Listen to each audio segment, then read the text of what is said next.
Good evening. It tops our news at 5. This time the feds say it was a vendor who submitted bogus invoices. Carolyn Darden is accused of bilking the cash-strapped district to the tune of $1.2 million.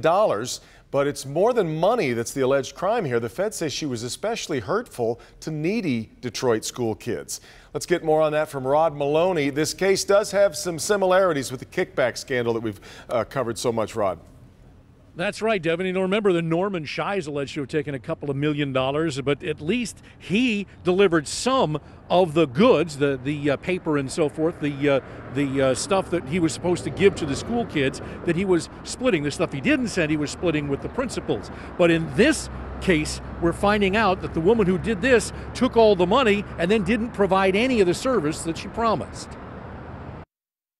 This is the Detroit Riverfront high-rise where Carolyn Darden lives. She's a former DPS school administrator and DPS tutoring services vendor. She's not been answering her phone or emails during the day-to-day after this information came out. It's important to note that this charging document is similar to the other DPS principal cases in that it is in fact an information, not a grand jury indictment, which signals there may be some kind of plea deal in the works here. The feds say the 69-year-old woman ran her DPS scam from 2005 to 2000, learning unlimited companies, advertised and uncovered 5 different J.P. Morgan Chase bank accounts, an investment account with Royal Alliance Investments, and 4 different investment accounts with New England Securities, and 3 of those are in the name of family members. In all, the forfeited funds add up to just under $1 million.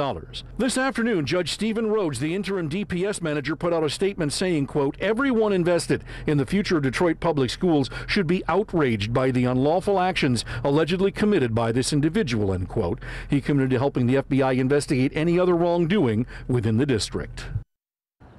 Now, if she pleads guilty, or if in fact she is found guilty in this, Darden could face up to 10 years in prison and $250,000 fine. Back to you. Well, do we know when we're going to see her actually appear in court then, Rod?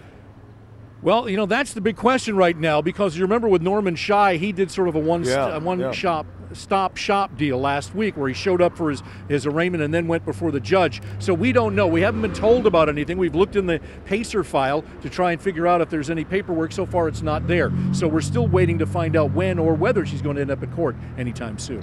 All right, Rod.